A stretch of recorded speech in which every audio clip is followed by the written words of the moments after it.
আসসালামু আলাইকুম। জীবনের প্রথম অপারেশন। কখনো ভাবতে পারিনি যে জীবনে আমার কখনো অপারেশন করতে হবে। কখনো ভাবতেও পারিনি। কিন্তু পায়ের এক সমস্যার কারণে মানে পায়ের রগ আঁকাবাঁকা, এটাকে বলে ভেরিকোজ ভেইন। তো এটা অপারেশন করালাম। আপনারা ভিডিও চিত্র দেখতে পাচ্ছেন। তো জীবনে কখনো ভাবতেও পারিনি যে আমাকে এরকম হসপিটালে যে অপারেশন করাতে হবে। এই জীবনের প্রথম।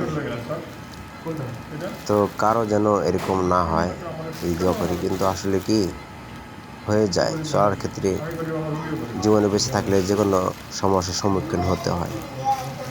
তো যে ডাক্তার অপারেশন করালেন, এটা লেজার পদ্ধতিতে কাটাছিঁড়া ছাড়া। সেই ডাক্তারের নাম হলো, যেটুকু আমি জানি, জিয়াউল হক। হয়তো প্রথমে কী জানি দেওয়া, যাই হোক এটা আমি লেখা দিয়ে দিব। তো জানি না, পরবর্তী হয়তো প্রথম এত মানে কিছু বোঝা যাবে না, হয়তো দিন গেলে বোঝা যাবে যে চিকিৎসাটা কীরকম হলো বা কতটুকু ভালো পর্যায়ে গেল। তো প্রথম এত কিছু বোঝা যায় না, যেটুকু যে এখন বুঝতে পারলাম অপারেশন করার পরে আর কি, রগটা যে আঁকাবাঁকা ছিল এটা একটু মোটামুটি ঠিক হয়েছে এবং এই আর কি। তো যাই হোক, দিন গেলে আরও পরে বোঝা যাবে।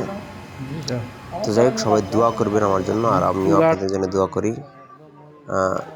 আর ডাক্তার কিন্তু খুব ভালো মনের মানুষ, খুবই ভালো মানুষ। যাই হোক, আল্লাহ সবাইকে বাঁচিয়ে রাখুক এবং সবাই ক্ষেত্রে এই ভিডিওটা তাদেরকে দেয় না, কিন্তু আমার রিকোয়েস্টে সেই ডাক্তার আমাকে এই ভিডিওটা দিয়েছেন। তো যাই হোক, ডাক্তার খুব ভালো মনের মানুষ। যাই হোক, সবার জন্য দোয়া রইল। আর যাই হোক, হয়তো 2-3 মাস পরে জানা যাবে যে আমার পায়ের অবস্থাটা কীরকম হলো। রেজাল্ট পুরোপুরি বোঝা যাবে। তো সবাই ভালো থাকবেন আর ভিডিওটি দেখুন। এটা হলো লেজার পদ্ধতির চিকিৎসা, কাটা ছিঁড়া ছাড়া আর কি। আর কাটলে হয়তো টাকা পয়সা একটু কম লাগে। লেজার পদ্ধতির চিকিৎসা নিলে একটু টাকাটা একটু বেশি পড়ে, এই আর কি। যাদের ভেরিকোজ ভেইন রোগ আছেন তাদের জন্য এই অপারেশনগুলো এভাবে করে। তো দেখতে পাচ্ছেন এবং দেখুন।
বৃহস্পতিবার স্যার। যাওয়ার প্ল্যান করতেছিলাম তো।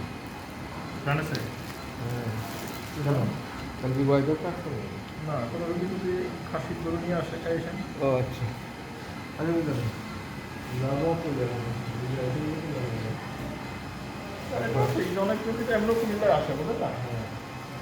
ঢাকা থেকে বা দেশের বাইরে অন্যান্য জায়গা থেকে আসে, অনেক কিছু দেখিয়ে দিতে হয়।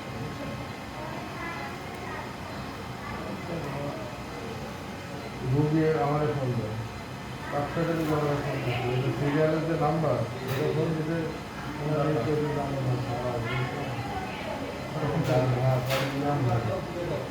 স্যার আসসালামু আলাইকুম।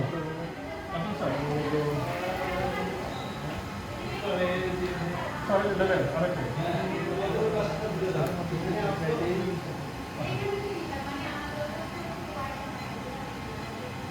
এবার যে গণরক্ষক ম্যাডাম যেটা